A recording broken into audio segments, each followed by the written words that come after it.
যে দেশে 500-1000 টাকায় ভোট কেনা যায় সে দেশে কিভাবে ভালো পরিবর্তন হবে? এলাকাতে একটা যোগ্য মানুষ আছে, উনি নিতে চায় না, সবাই ওনাকে জোর করছে, না ভাই আপনাকে নিতে হবে। হয় না এরকম অনেক সময়?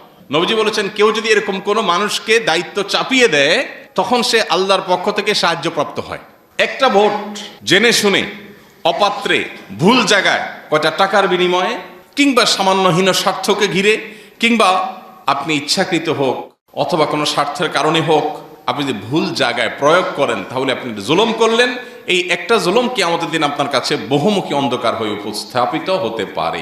এজন্য আল্লাহর ভয় আমাদের মধ্যে সর্বাগ্রে থাকতে হবে, দায়িত্বশীলতার বোধ আমাদের মধ্যে থাকতে হবে, এবং আমানতদারিতার বোধ আমাদের মধ্যে থাকতে হবে। একটা ভোটের মূল্য কি বা হতে পারে?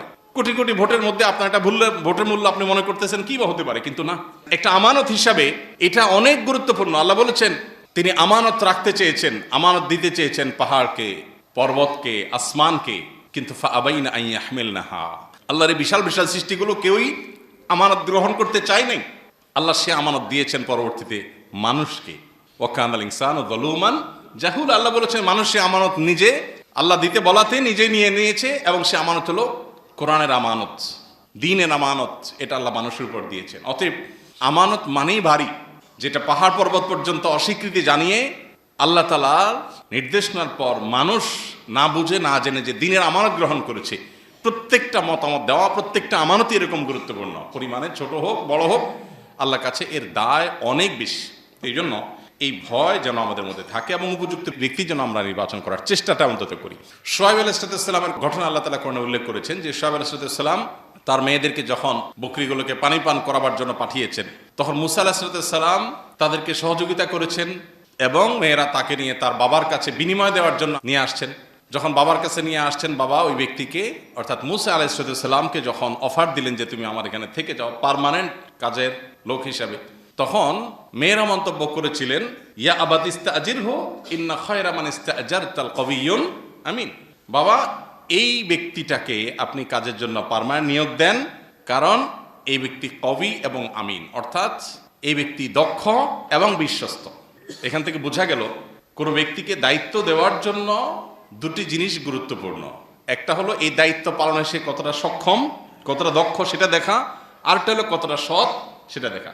শুধু সততা এটা দায়িত্ব দেওয়ার জন্য যেমন যথেষ্ট না, আবার শুধু দক্ষতা এটাও দায়িত্বের বোঝা কারোর উপরে চাপানোর জন্য যথেষ্ট না, বরং একসঙ্গে তাকে দক্ষ হতে হয়, আবার সৎ হতে হয়। আপনি কোনো একটা কাজ দিবেন, কোনো একটা আপনার অফিসে, আপনার কোনো একটা কোম্পানিতে, আপনার ব্যবসা প্রতিষ্ঠানে, নিশ্চয়ই আপনি খুঁজবেন এই কাজটা করার জন্য উপযুক্ত ব্যক্তি যেন পান, একই সাথে সে যেন চোর না হয়, সে যেন দুর্নীতিবাজ না হয়।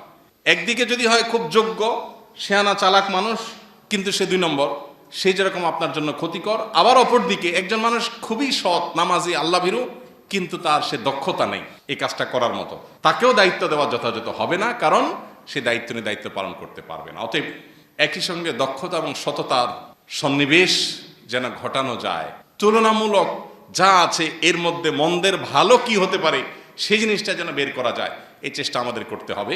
অতএব আমি আমার আমানত এর জন্য আল্লাহর কাছে জিজ্ঞাসিত হব, সে আমানতটা আমি যথাযথভাবে পালন করছি কিনা সেটা আমার কাছে দেখার বিষয়।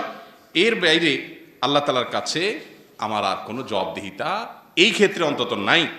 আমি যদি আমানতটা সঠিকভাবে পালন করার চেষ্টা করি, আল্লাহর কাছে আমি দায়মুক্ত হলাম। সে জিতলো কি জিতলো না সেটা আমার দেখার বিষয়